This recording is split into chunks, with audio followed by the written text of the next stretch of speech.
utilizar o teu servo que nessa noite tem a responsabilidade de ser, meu Pai, um profeta para mim e para esta igreja. O Senhor venha usar ele poderosamente, assim como o Senhor tem usado ele no sul, no centro-oeste, usa também ele aqui no nordeste. Assim nós o abençoamos, meu Pai querido, ao teu servo, e que a mensagem que vai ser transmitida aos nossos corações possamos tomar posse, em nome de Jesus. Amém.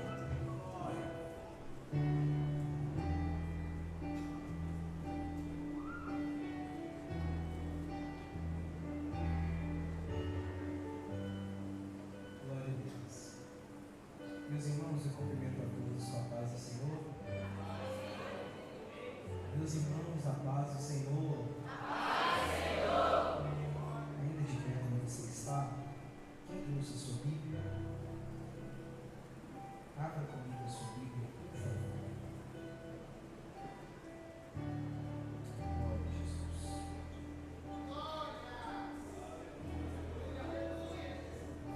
Segundo aos Coríntios,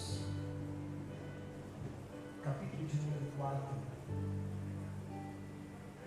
versículo de número 7. Nós vamos ler dois textos. O primeiro texto que vamos ler é segundo aos Coríntios, capítulo 4, versículo 7, o meio. E o segundo texto que vamos ler é na segunda epístola do apóstolo Paulo a Timóteo, no capítulo de número 2. Mas primeiro você fica ambientado aí no capítulo 4 de 2 aos Coríntios, e o seu versículo 7. Enquanto os irmãos procuram, eu quero externar a minha gratidão a Deus. Se puder tirar um pouquinho do meu grave, aumentar um pouquinho do meu agudo, por favor. Eu quero externar a minha gratidão a Deus por estar aqui nessa noite. Muito obrigado, pastor Flávio Cavalcante, pastor Adalvo Porto, irmão Fernando. Obrigado pelo convite, obrigado pela oportunidade, obrigado pela forma com que me recebeu. Que Deus em Cristo continue nos abençoando de uma maneira muito especial. Meu sentimento é de gratidão, e por isso, em palavras, eu digo muito obrigado. Se puder tirar um pouquinho do retorno do lado direito aqui e aumentar um pouquinho do lado esquerdo, para mim melhor um pouquinho. Eu acho que vai dar um pouquinho mais de microfone. Então, que Deus em Cristo nos abençoe. A toda a igreja, a toda a cidade, o meu sentimento de gratidão. Eu trago a paz do Senhor para o pastor, para os irmãos.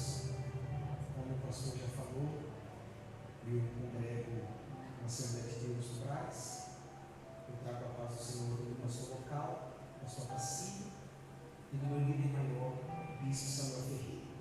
Os irmãos recebem, se recebem, digam amém. Amém. Segundo aos Coríntios, capítulo de número 4, versículo de número 7, o texto diz assim: temos, porém, este tesouro em vasos de barro, para que a excelência do poder seja de Deus e não de nós. Agora eu quero que você vá comigo na segunda epístola do apóstolo Paulo a Timóteo, capítulo de número 2, versículo 20. 2 Timóteo, capítulo 2, versículo 20 a 5.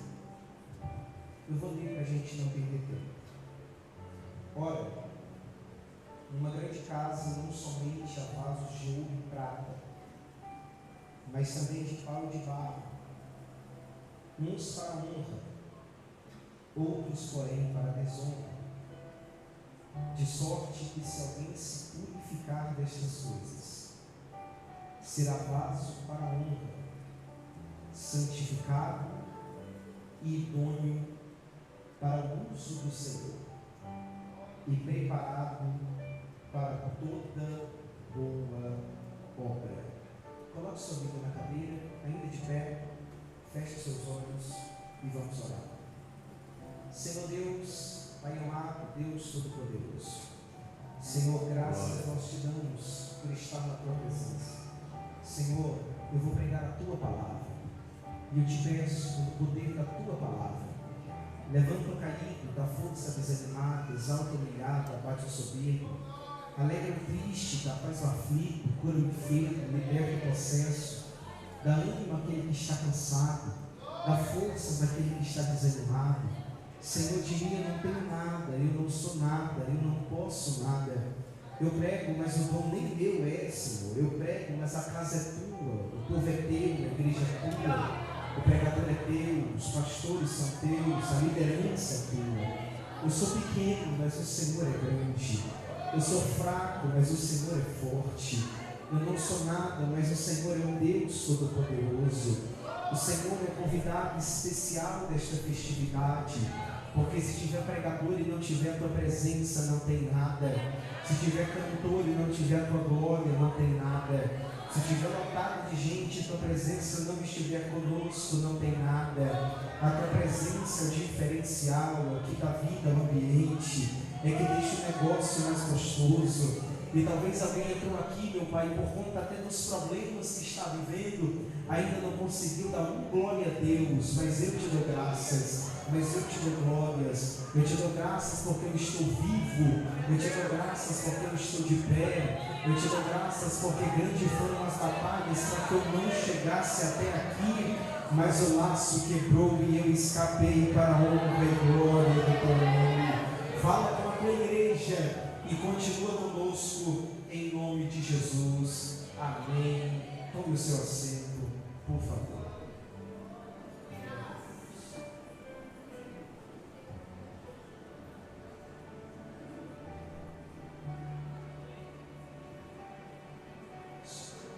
Meus irmãos, todos me ouvem, quem me ouve, por favor, diga amém. Amém. No fundo está conseguindo ouvir direitinho? Amém? Antes de pregar a palavra de Deus, deixa eu dar um rápido aviso. Eu prometo que eu serei muito breve. Prometo que eu serei muito breve no meu aviso. Deus me deu o privilégio de escrever o meu primeiro livro. É uma autobiografia. Eu falo sobre o meu ministério, sobre tudo que Deus tem feito em minha vida. E eu sei que eu sou muito novo, tenho 19 anos apenas. Tenho muito para aprender, tenho muito para caminhar ainda. Mas já deu para escrever um pouquinho sobre a fidelidade de Deus na minha vida. Esse livro está sendo bênção na vida de muita gente. Eu creio que vai ser bênção na sua vida também. Só tem um pequeno problema, gente. Eu falei, eu estou falando diante de Deus. Eu trouxe muitos livros para esse final de semana. Só que ontem eu estive pregando no Mato Grosso do Sul e o pessoal comprou tudo. Só sobrou 3 livros apenas. Só 3 livros. Era para você dar glória, irmão. Sobrou apenas 3 livros. Então, se alguém, por um acaso, quiser, o valor do livro é apenas R$25 para abençoar a sua vida, me procura, tá bom? Me procura. Eu vou estar com o livro na mão, porque são só 3. Então, me procura. E aí a gente conversa, tira foto. Se alguém quiser a dedicatória, minha letra é horrível, mas eu prometo me esforçar. E se por um acaso ficar alguém sem livro, no meu site, nas minhas redes sociais, Mateus Donato Oficial, tem o link do meu site. Lá você pode estar adquirindo o livro e eu tenho certeza que você vai ser abençoado e vai estar abençoando a minha vida também. Gente, Deus colocou um tema no meu coração e eu gostaria que você repetisse comigo. Diga comigo: vaso de barro. Vaso de barro. Tá fraco, diga: vaso de barro. Vaso de barro. Porém honrado. Porém honrado. É sobre isso que quero falar aqui nessa noite. Vasos de barro, porém honrados. Será que a honra é pelo que somos? Será que a honra é pelo que temos? Hoje eu quero falar sobre isso. Nós sabemos que somos vasos na mão do oleiro, mas que tipo de vasos nós somos? Existem vários tipos de vasos e a gente sabe disso, e eu acho que agora principalmente as mulheres vão entender um pouquinho mais, que gostam mais de decoração e etc. Existem vasos mais caros, mais baratos, mais delicados, que se quebram com mais facilidade. Mas qual foi o tipo de vaso que que Deus nos formou? Qual foi o tipo de vaso que Deus nos fez?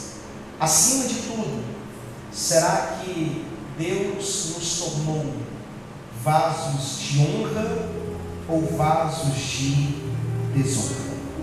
Paulo nos mostra nos dois textos que acompanhamos, nos dois textos que lemos, que se queremos ver Deus fazendo grandes coisas em nossas vidas, precisamos nos separar espiritualmente para isso. Nós devemos nos submeter ao Espírito Santo em nossas vidas e permitir que Deus nos molde, permitir que Deus nos prepare, permitir que Deus nos santifique, nos purifique e nos torne como vasos santos. Se você deseja ser um vaso, e eu falo com uma grande geração, vejo aqui que estou falando com muitos jovens, talvez que anseiam algum cargo ministerial, que talvez anseiam pelo ministério da palavra, pelo ministério do louvor. Fui bem informado aqui que Deus está levantando nesse ministério, nessa cidade, uma geração de jovens muito promissores. Se queremos ser um vaso usado para fins especiais, devemos permitir e nos submeter ao processo de santificação. Quem não sabe lidar com um processo nunca vai ser chamado para uma missão. Vou falar de novo, que eu quero que você guarde isso. Quem não sabe lidar com um processo nunca será chamado para uma missão. O tamanho do processo revelará o tamanho da minha missão. O tamanho do processo revela o tamanho daquilo que Deus espera de mim. Quanto maior o processo, quanto maior a dor, quanto maior a pressão, você pode ter certeza que maior é o que Deus projetou para você, que maior é o que Deus preparou para você. Não pense que vai ser fácil, não pense que é tranquilo, não pense que é de boa, porque existem processos para fazer com que o vaso esteja pronto para o uso do dono do vaso, para fazer com que ele esteja preparado para agradar ao seu dono. Mas conforme o tamanho do processo, também vai mostrar o tamanho da chamada que Deus tem para mim. O processo é doloroso, mas é um processo de santificação. Quando somos santos, somos usados pelo Mestre. Mas antes de falar sobre isso, eu quero rapidamente falar sobre o capítulo 2 de 2 Timóteo. Paulo lembra Timóteo do seu chamado pastoral, e agora ele lida com o seu lado não teórico, mas prático, da igreja local e das responsabilidades especiais do pastor. Paulo apresenta diversas imagens da igreja local e mostra os diversos ministérios que Deus designou para o seu povo e para o pastor desta igreja. No capítulo 2, versículo 1, Paulo ensina que a igreja é família de Deus. Não um, não dois. A igreja em conjunto é família de Deus. Nos versículos 3 e 4, Paulo mostra que a igreja é tesouro de Deus. No versículo 5, Paulo mostra que a igreja é equipe de Deus. Nos versículos 6 e 7, Paulo mostra que a igreja é o jardim de Deus. E no versículo 8 ao 13, Paulo talvez dá o melhor adjetivo de todo esse texto. Paulo diz que a igreja é o corpo de Cristo na terra. Nos versículos 20 e 21, aonde nós acompanhamos, Paulo ensina que o cristão, o servo de Deus, deve ser um utensílio separado, e separado para honra. E para ajudar Timóteo a se tornar esse utensílio separado para honra, que pudesse glorificar a Cristo, porque o que sou tem que glorificar a Cristo.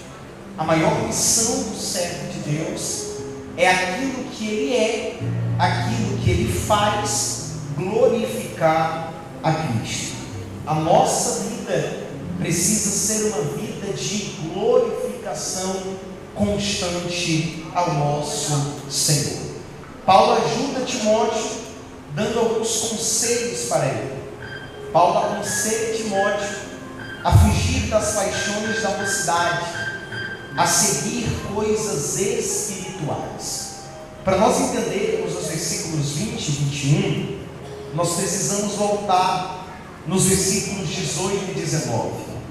Paulo está dizendo assim: os quais se desviaram da verdade, dizendo que a ressurreição era já feita, e perverteram a fé de alguns.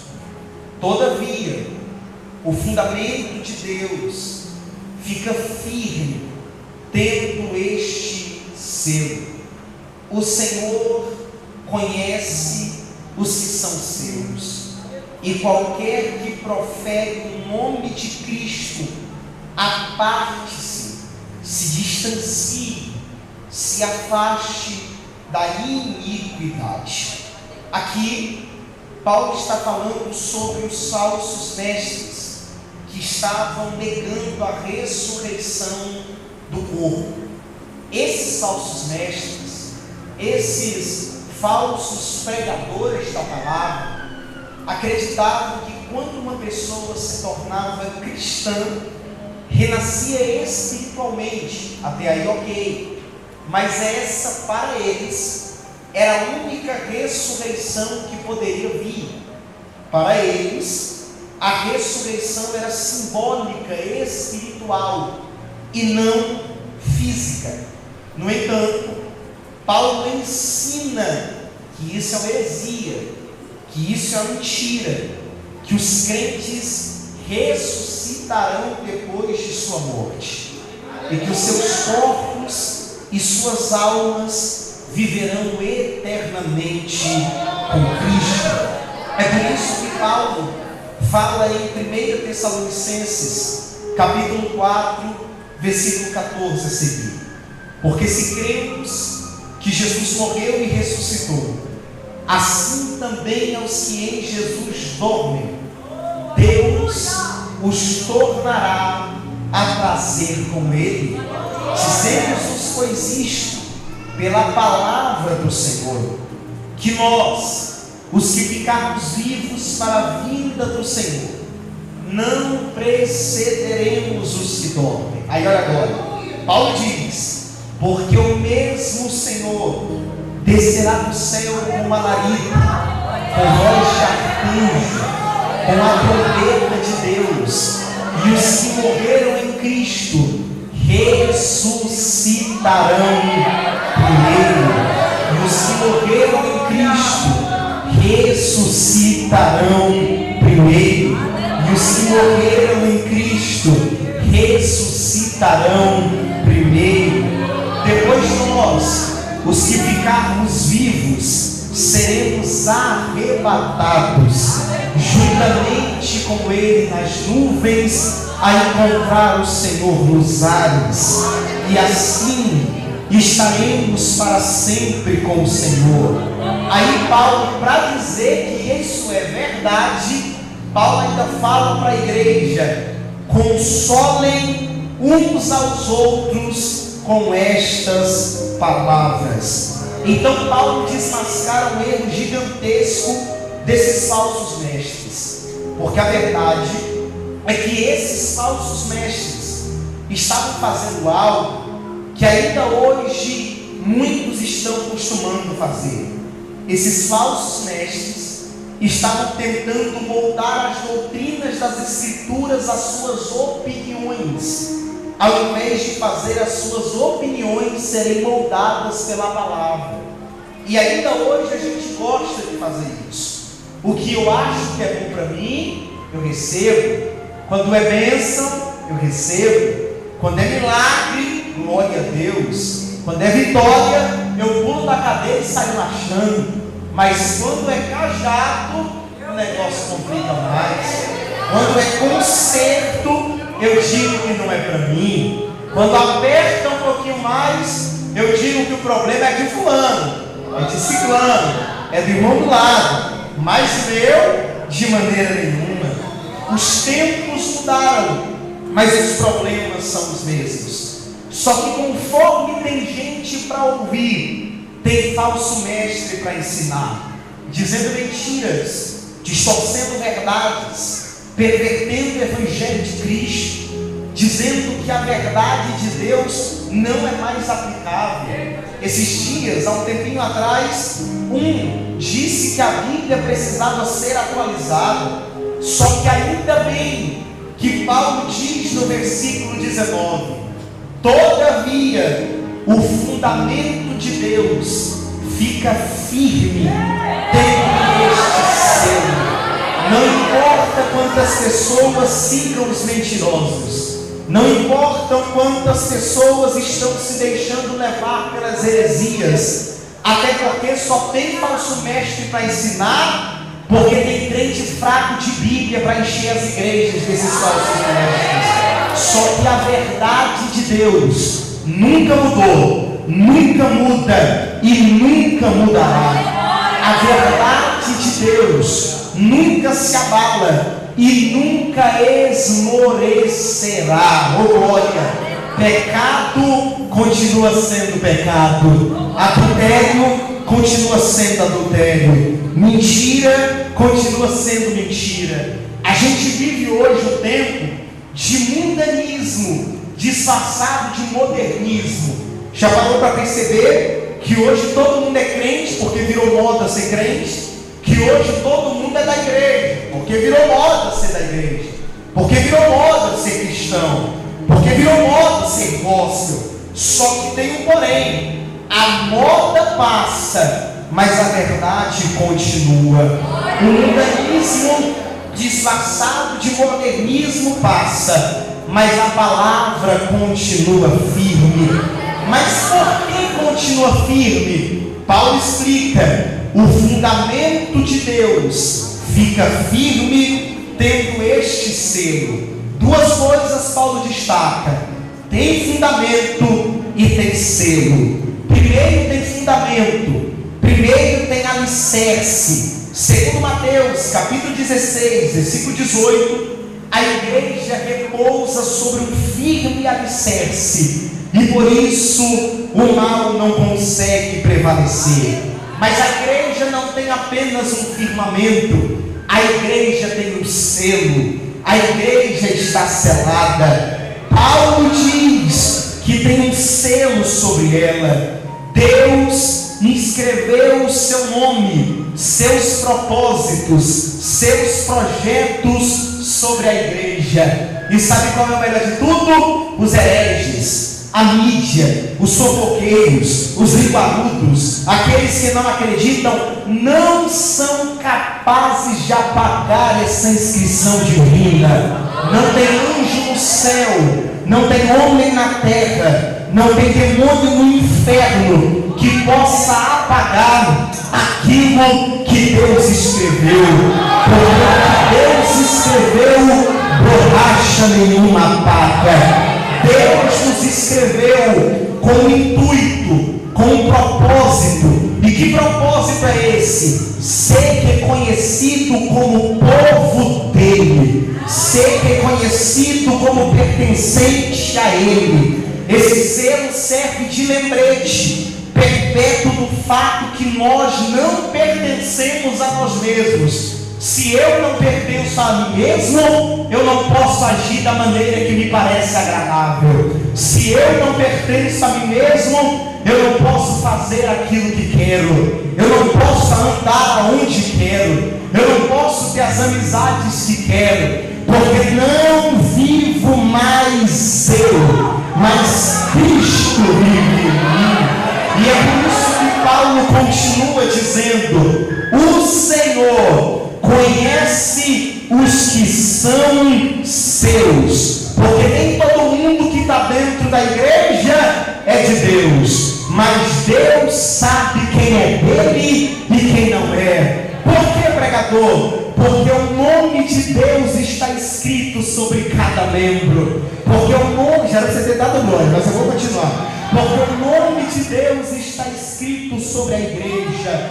Somos geração eleita, somos sacerdócio real, somos nação santa, somos povo adquirido, somos possessão de Deus, e nada e nem ninguém pode me arrancar, te arrancar, nos arrancar das mãos de Deus. É por isso que a gente acha na ceia que a gente está fazendo memória de Deus, e glória a Deus por isso. Só que a gente precisa entender uma coisa: Jesus diz: fazem isso em memória de mim, quando a gente vai ceiar. Mas você sabe por que Jesus diz isso? Porque antes de fazermos memória dele, Jesus tem o seu próprio memorial de nós mesmos. Porque em Isaías capítulo 49, versículo 16, ele diz: eis que na palma das minhas mãos te gravei e tu és meu.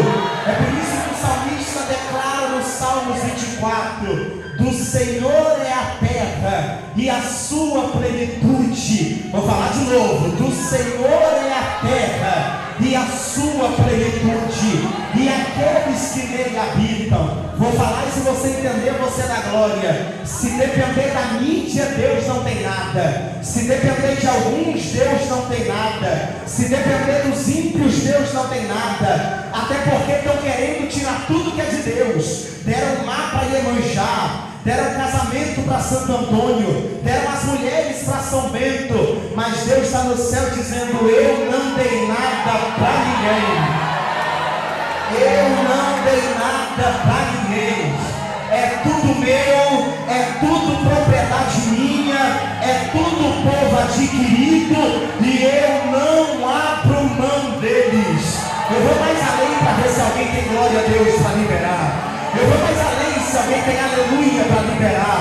É por isso que quando você nasceu, alguém lançou uma palavra dizendo: esse daí vai ser um alcoólatra, esse daí não vai ser crente, esse daí vai ir a trabalho, esse daí não vai prestar para nada. Mas Deus olhou e disse: quem é que está determinando? Porque quem determina ainda sou eu, porque ele é meu. Eu estou sentindo Deus aqui nessa noite, e eu vou liberar a palavra, e quem tiver glória a Deus pode liberar. É por isso que tem crente aqui que já teve tudo para desviar. É por isso que tem crente que já teve tudo para desistir. É por isso que tem crente aqui que já teve tudo para parar. E tem outros que até já saíram uma vez da igreja. E o que aconteceu? Deus foi com o braço forte, te pegou lá fora e disse: tenta sair para ver se eu te trago de volta. Você é meu, você é minha, e eu não abro mão de você. Você pode colocar a mão no ombro desse crente que está do seu lado? Coloca a mão no ombro dele. Coloca a mão no ombro dele. Eu estou sentindo Deus aqui. Se ele estiver dormindo, dá glória a Deus no ouvido dele e diga: você está pensando que Deus abriu mão de você, rapaz? Você está pensando que Deus abriu mão de você? Tem gente que chegou aqui nessa noite dizendo: eu fui para longe, eu quero ver se Deus me acha. Deus vai dizer: Rodrigo, não tem longe o suficiente a ponto que a minha mão não chegue. Tua família é de Deus, tua casa é de Deus, teu parente é de Deus. Eu vou liberar esse alguém de memória para lá. Melhor ainda, Deus está dizendo para alguém: até aquele parente que se desviou, até aquele parente que se distanciou, eu vou trazer ele de volta, porque ele é meu, ele é minha.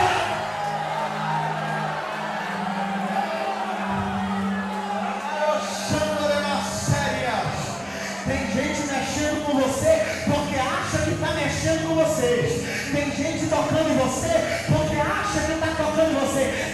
Se eles soubessem que ele não está mexendo com você, ele está mexendo com alguém muito maior, com alguém muito mais forte, com alguém muito mais poderoso. Porque quem toca em você está querendo tocar o dono da igreja.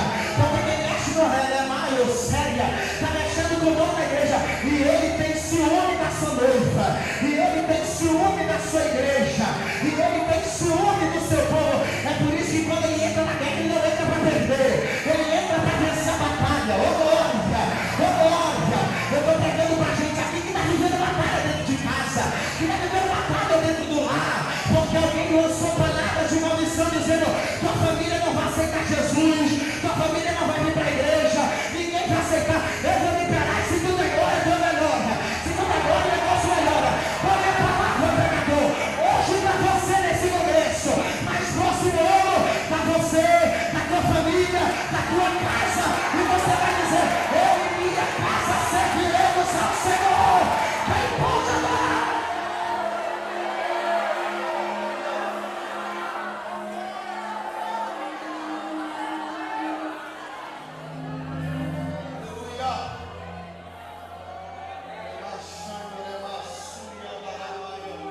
casa não somente há vasos de ouro e prata, mas também de pau e de barro, uns para honra, outros porém para desonra.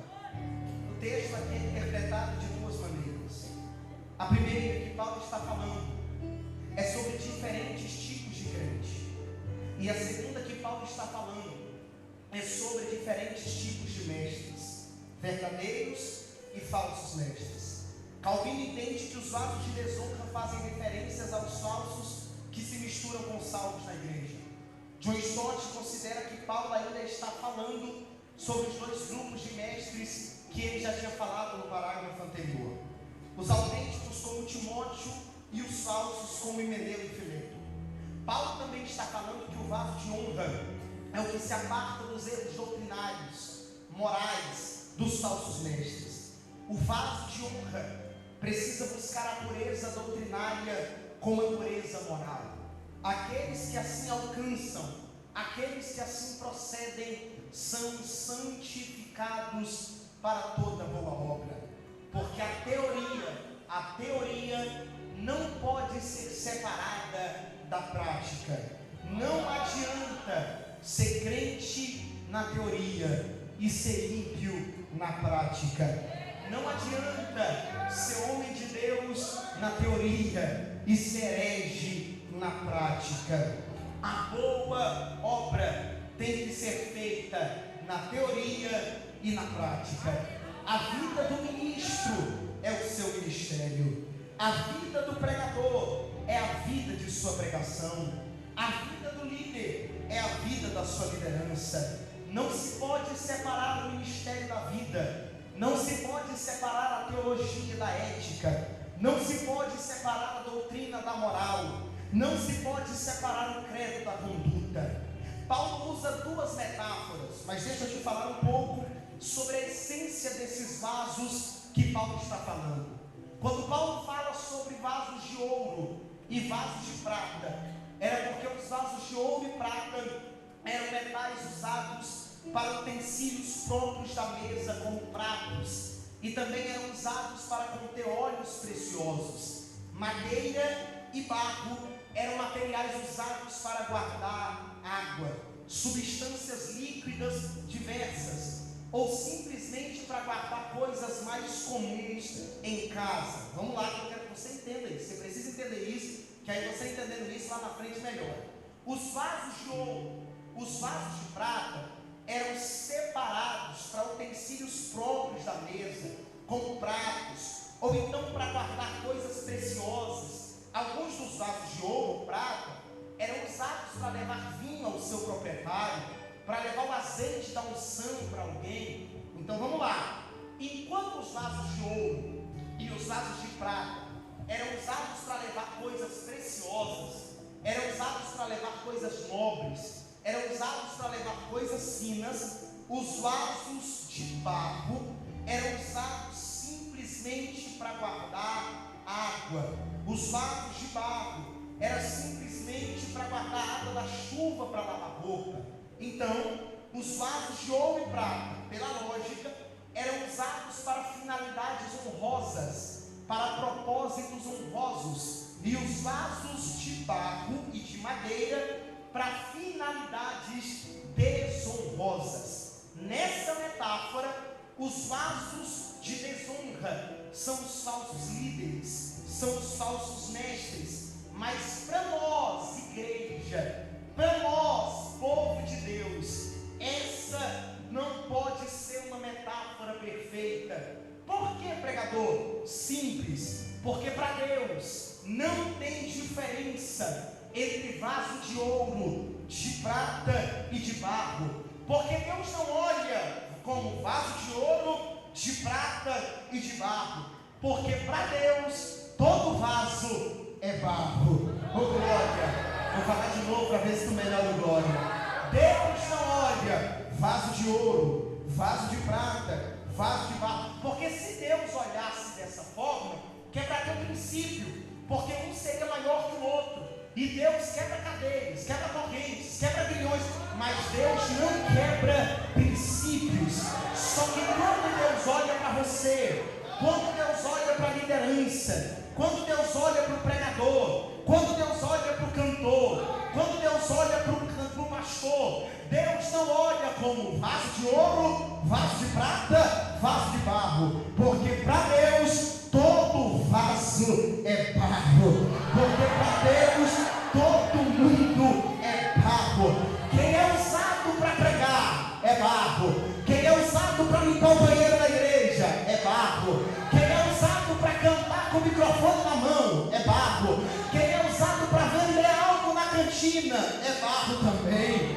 Todo mundo para Deus é barro, até aqueles que fazem coisas grandes e até aqueles que fazem coisas pequenas, porque nossa essência é barro, viemos do barro, voltaremos ao barro. É por isso, irmão, é por isso que a soberba não pode existir em nós. Tem um estudioso que diz que a soberba é algo de quem não sabe de onde veio, é algo de quem não se reconhece, porque quem sabe de onde veio, barro, e quem sabe para onde vai, barro, não pode ser soberbo. Para Deus não tem diferença entre o pregador e o que lava o banheiro da igreja, porque o Criador não olha para fora, o Criador olha para dentro da sua criação e ele diz: é barro. É por isso que quando Deus foi ungir, é por isso que Deus, quando foi eleger Davi como rei, que ele manda Samuel pegar o vaso de azeite e ir na casa de Jessé, Samuel achava que Deus ia escolher um rei baseado na aparência, baseado na estética, baseado na formosura, baseado na beleza. E aí Deus começa a mandar passar: passa Eliabe, passa Aminadab, passa Samar, passa fulano, passa ciclano, passa todo mundo. Aí Deus diz: ó, pergunta para Jessé se ele não tem mais algum filho. Aí Samuel pergunta, Jessé diz: tem um, ainda falta o menor, está no campo cuidando das ovelhas. Deus diz: manda chamar, manda chamar, manda chamar. Aí vão chamar Davi. Só que Samuel não esperava que Deus iria querer logo Davi, ruivo, queimado do sol e do vento, que Jessé só olhava para ele 2 vezes por semana. Samuel esperava que Deus ia escolher alguém pela beleza. Aí Deus olha para Samuel e diz: Samuel, eu não olho para aparência, eu não olho para beleza, eu não olho para estética, porque o Criador não olha para fora do que Ele criou, o Criador olha para dentro, o Criador olha para o coração, e quanto mais solarro, melhor para Deus. É por isso que Deus não olha para o terno bonito, é por isso que Deus não olha para a eloquência, é por isso que Deus não olha para a teologia. Deus olha e diz o quê? Canta bem, mas é barro, prega bem, mas é barro, usa roupa cara, mas é barro, tem condições, mas é barro, dá uma boa oferta, mas é barro. Mas presta atenção numa coisa: você ser vaso de barro não significa que você é vaso de desonra.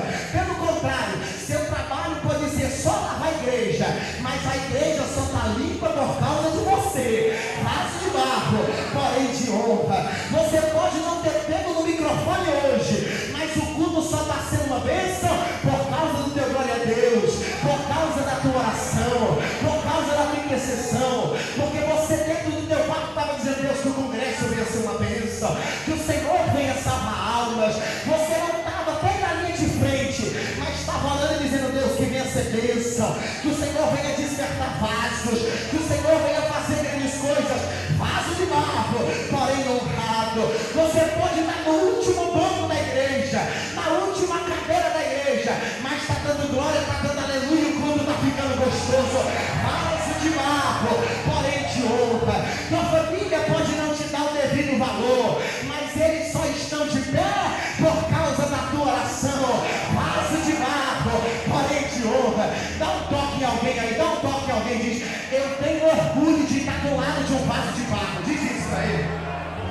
Não, irmão, desse jeito aí ele não acredita não. Diz: eu tenho orgulho de estar do lado de vaso de barro, porque é vaso de barro, mas é vaso de honra, porque é vaso de barro, mas é vaso de honra.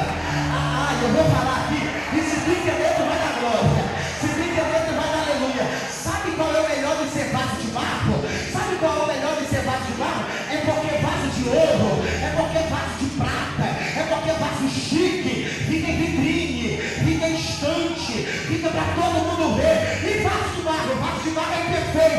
o goleiro diz: quer saber? Eu não posso deixar ele na vitrine. Vai ficar na minha mão. Vai ficar na minha mão. Vai, não! Eu estou sentindo Deus aqui. Eu estou sentindo Deus aqui. Eu estou sentindo Deus aqui. Eu posso te dar um conselho? Não queira ser vaso de ouro. Não queira ser vaso de prata.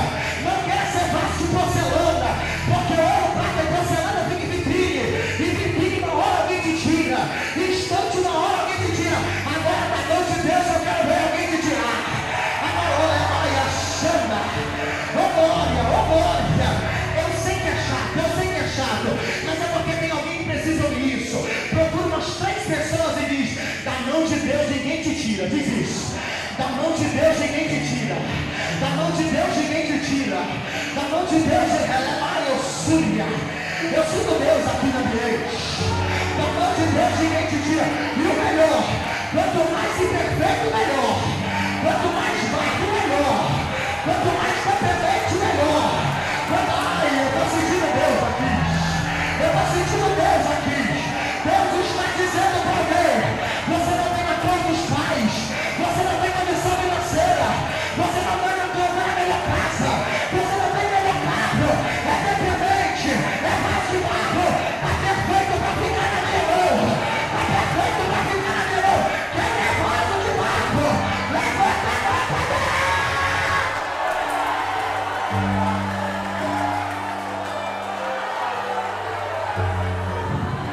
Ô glória. Pode uma glória. Pode uma aleluia. Eu não estou pegando para os mais perfeitos. Eu não estou pegando para os mais bonitos, para os mais santos, mas eu estou pegando para os que são de barro, que estão dizendo: eu preciso, eu necessito. Se tiver 2 barcos de barro, o primeiro sou eu. Quem é o segundo? Quem é o terceiro? Quem é o quarto? Quem não é vaso de barro? Quem é vaso de ouro? Para que te dizem, para ter barulho, para ter esse glória a Deus alto, para ter esse aleluia. Agora quem é vaso de barro? Já pulou na cadeira, já baixou, já chorou. Quem é vaso de barro? Abre a boca para adorar.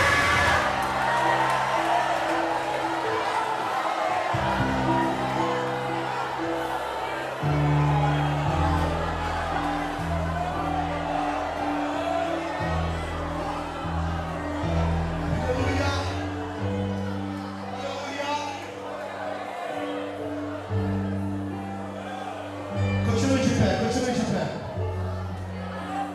Já estou encerrando.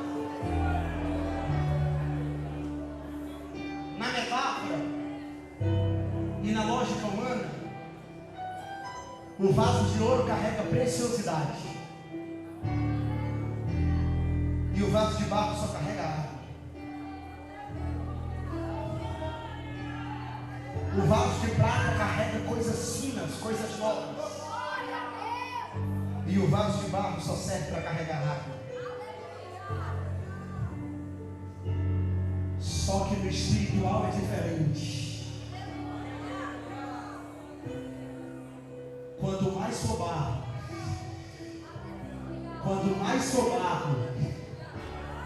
maior é o tesouro que está dentro do barro. Por que, pregador? Por quê? Vou te explicar. Porque quando é muito ouro, Deus tem que decidir se quer usar ou não. Porque quando é muito ouro, Deus tem que lidar com orgulho. Deus tem que lidar com a soberba do ouro.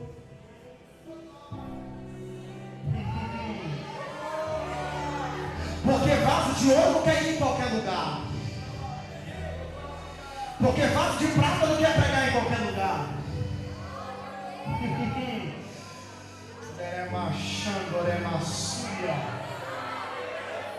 Aí Deus pega os de barro. Aí Deus pega os de barro que estão orando e estão dizendo: Senhor, se o Senhor não tiver misericórdia de mim,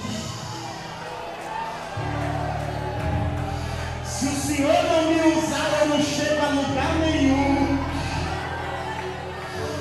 Se o Senhor não descer naquele congresso, não vai ter graça nenhuma.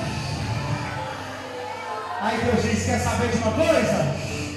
Vou derramar derramar minha graça no vaso de barro. Vou derramar minha presença no vaso de barro. Por quê? Porque se eu derramar no vaso de barro, eu não preciso dividir glória com ele, porque ele sabe que a glória é minha. Porque ele sabe que o louvor é para mim. Porque ele sabe que a honra é para mim.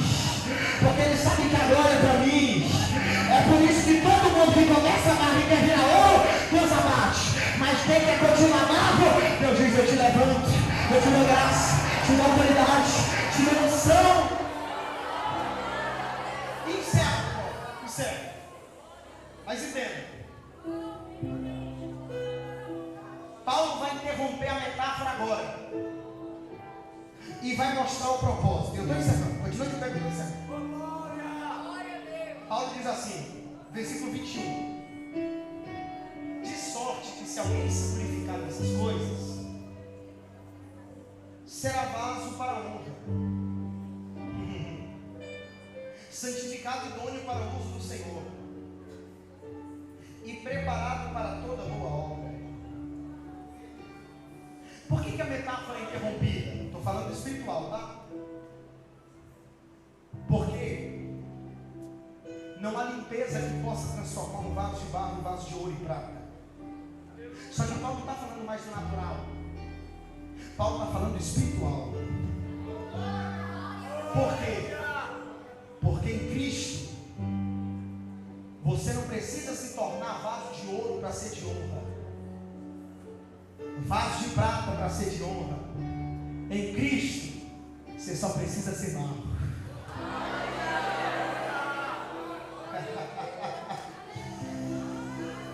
Dá para ser barro e até ter sido vaso de desonra, mas veio para a igreja, aceitou Jesus, mudou de vida e se tornou vaso de honra. Você sabe por que Paulo fala isso? Porque Paulo viveu isso. Porque um dia Paulo foi vaso de desonra. Como assim, pregador? Quando ele estava indo no caminho de Damasco, sendo vaso de desonra, indo para matar, para prender, para perseguir os seguidores de Jesus, Deus tem um encontro com ele. Só que aí no meio do caminho Deus tem um encontro com ele. Aí mais tarde Deus vai falar com Ananias e diz assim: Ananias, vai até Saulo de Tarso, conhece? Vai até lá, que eu tenho obra na vida dele. Aí Deus começa a falar. Aí Ananias vai começar a listar os defeitos do vaso. Aí Ananias diz assim: Senhor, esse aí não, perseguidor de crente, contribuiu na morte de Estevão, estava indo para Damasco para matar crente.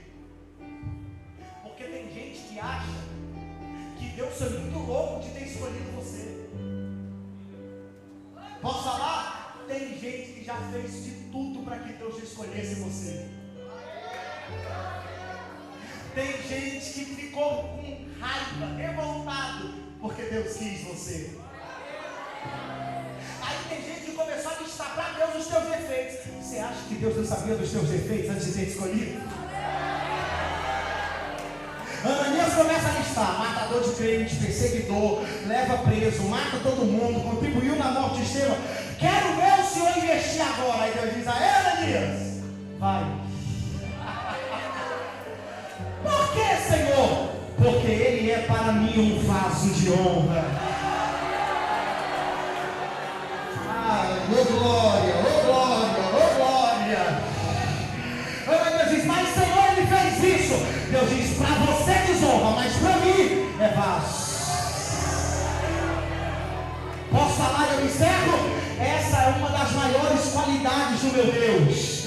É porque ele não olha apenas o presente, ele olha o futuro também. Deus não olhou para você só quando você estava com Bíblia na mão.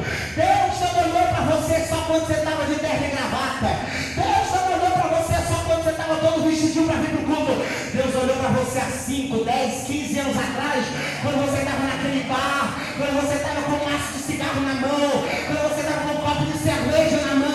Deus não olhou para o teu presente, Deus olhou para o teu futuro e disse: esse daí vai ser vaso de honra. Eu tenho um projeto na vida dele. Quem recebe essa palavra? essa palavra? Entrega o microfone. Mas eu não posso encerrar sem fazer a minha obrigação como homem de Deus. Porque tem alguém aqui nessa noite que chegou, pastor, dizendo assim: não sirvo para isso. Eu não mereço isso. Eu não mereço esse amor. Eu não mereço essa graça. Aí a pergunta é, pastor, quem merece?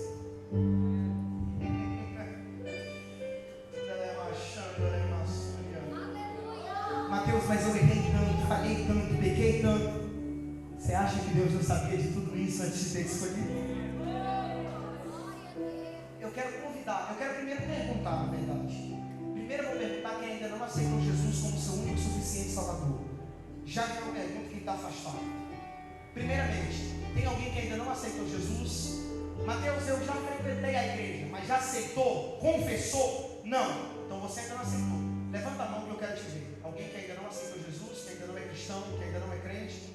Levanta a mão que eu quero te ver. Tem alguém? Tem alguém? Vou mudar a pergunta. Tem alguém no nosso meio que está afastado dos caminhos do Senhor? Você era da igreja, decidiu dar um tempo, decidiu se afastar, e hoje você está afastado dos caminhos de Jesus. Eu queria muito conhecer você. Levanta a sua mão bem alto que eu quero te ver. Levanta bem alto que eu quero te conhecer. Há alguém no nosso meio? Vocês estão vendo, né, gente? Tem ninguém levantando a mão. Mas Jesus está dizendo que tem gente aqui que está afastada. Desculpa falar para você. Jesus já te viu nessa cadeira, tá bom? Você breve, você rápido, por dois motivos. Primeiro, quem convence é o Espírito Santo. Segundo, Jesus vale muito. E tudo aquilo que é valioso você não força ninguém a ter. Vamos lá. Eu vou te dizer uma coisa. Desculpa a minha sinceridade, mas é a mais pura verdade. Você não leva jeito para ser bonito. Você não leva o mínimo jeito para ficar afastado. Posso dizer mais? Você nasceu para servir Jesus. Posso provar para você? Posso provar? Diz que está afastado, mas ora todo dia antes de dormir. Diz que está afastado, mas quando vai ver dentro da tua casa, você está ouvindo louvor. Diz que está afastado, mas Deus fala contigo em sonhos. Diz que está afastado, mas hoje é domingo, 21h12. E olha onde é que você está. Você poderia estar na balada, você poderia estar no rolê, você poderia estar dentro de casa, você poderia estar fazendo qualquer outra coisa. Mas você já viu onde é que você veio parar? Desculpe, irmão. Você não está afastado, você está deslocado. E você pode ainda achar, Mateus, é tudo coincidência. Faz o seguinte, chama de coincidência. Eu prefiro chamar de providência. Jesus te trouxe aqui nessa noite porque Ele quer mudar a tua história. E eu vou encerrar, mas tem uma moça que está precisando voltar para Jesus aqui essa noite. Você já sabe que eu estou falando com você e Jesus está te chamando. Tem alguém que quer aceitar ou voltar para Jesus? Chegou sua hora, filho. Chegou o seu momento. Eu preciso que a igreja entre em guerra comigo agora. Eu preciso que a igreja entre em guerra comigo agora. Porque Jesus está querendo salvar. Viu, moça? Você é tão especial que Jesus está mandando eu olhar para você, só para falar que você é especial para Ele. Você foi comprada com sangue. Você vale muito. E Deus não quer deixar você morrer desse jeito. Porque do jeito que você está sozinha, você não aguenta muita coisa. Mas Jesus está te chamando porque Ele quer te fazer mais do que vencedor. Você sabe o que eu estou falando. Cadê a igreja para entrar em guerra comigo? Cadê a igreja para entrar em guerra comigo? Jesus, quebra cadeias agora. Jesus, quebra correntes agora. Porque tem no mínimo umas 5 pessoas que estão precisando voltar para Ele hoje. Ela é macho. Porque tem no mínimo umas 5 pessoas que estão precisando voltar hoje. E Jesus está chamando, e a primeira já está chegando aqui nessa noite. Ah, se tu pudesse melhorar esse glória. Ah, se tu pudesse melhorar esse aplauso, esse aleluia. Melhora, porque faz o seguinte, melhora, porque o segundo já está chegando para Jesus nessa noite.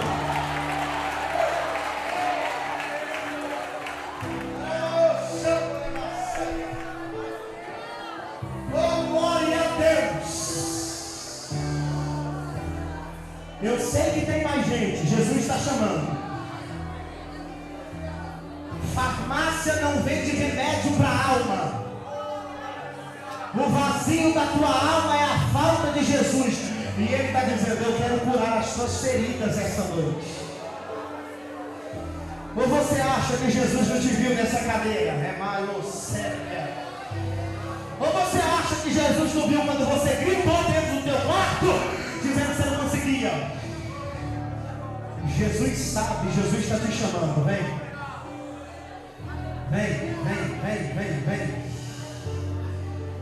Eu preciso que a igreja agora faça papel de igreja.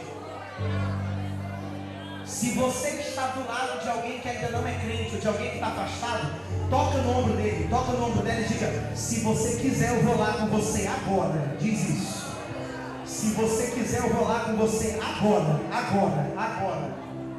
Entra na guerra comigo, irmão, porque Jesus quer salvar mais gente aqui.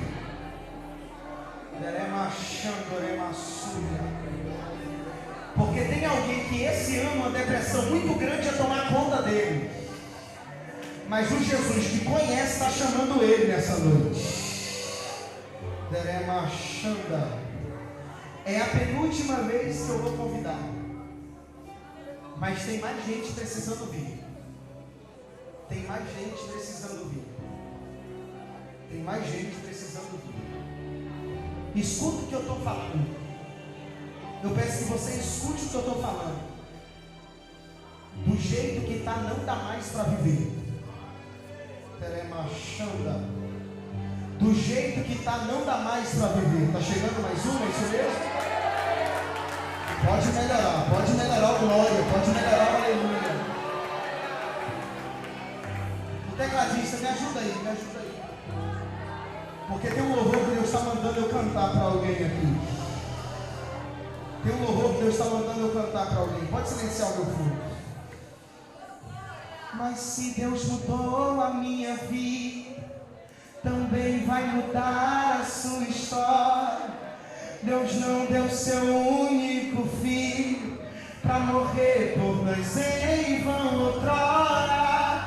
Derramou seu sangue carmesim por você e também por mim. Você não nasceu para sofrer.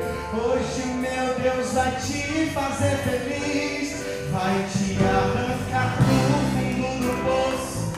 Chegando mais um nessa noite. Vai mostrar para todos os teus inimigos que Ele sempre esteve contigo. E eles irão te olhar e vão dizer: como é que isso pode acontecer? Ele estava caído e derrotado, e hoje está de pé fortificado. E você vai cantar do outro lado, e você vai cantar, vem igreja, e você o hino da vitória. Só o Senhor é Deus, só Deus é o Senhor.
Se Ele te prometeu, se considere.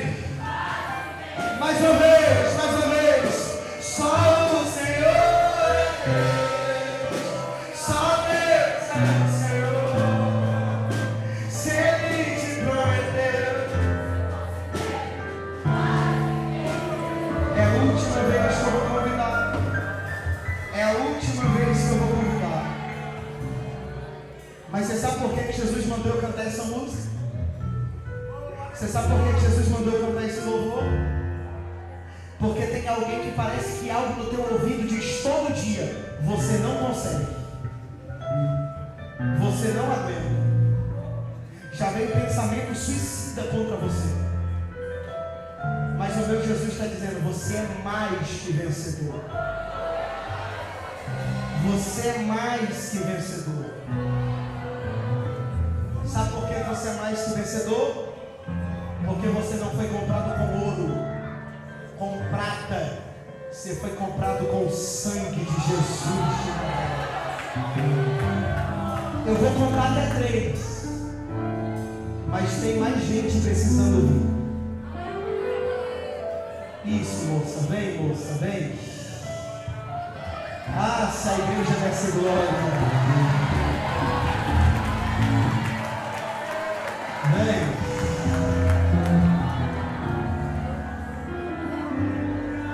Se eu te disser que tem mais uma moça para vir, você acredita que eu estou falando?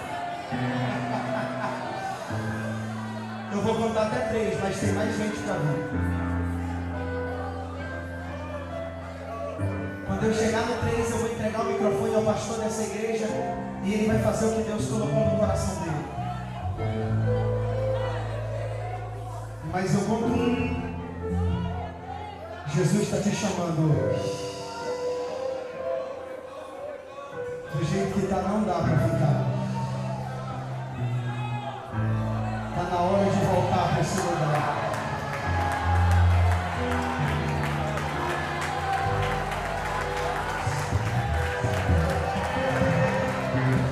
Só Deus é o Senhor. Ei! Se Ele te prometeu, melhor agora que mais uma chegou.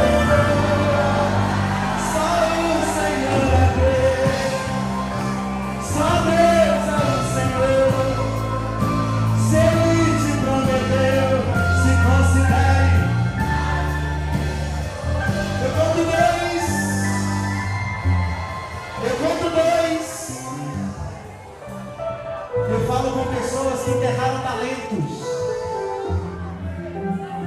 Eu falo com pessoas que enterraram talentos, se esconderam dentro de um buraco para ninguém te achar. Mas Jesus está chamando você nessa noite.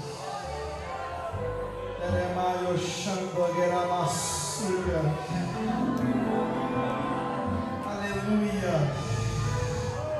Aleluia. Eu conto 2,5. Tem mais alguém que precisa vir? Posso encerrar?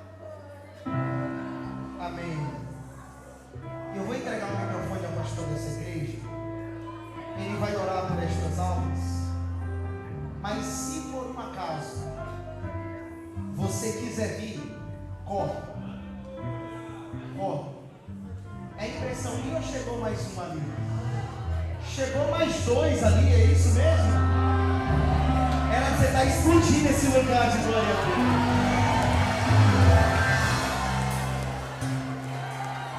Eu vou entregar o microfone e o pastor vai orar por vocês. Mas se por um acaso tiver mais alguém que quer vir, corre, corre. Porque Jesus quer você aqui na frente. E eu vou dar um recado para vocês aqui, que se essa igreja entender, eles vão dar pelo menos uns 3 glórias a Deus. Qual é o recado, Mateus? Está tendo festa no céu. Está tendo louco no inferno. Aplauda Jesus.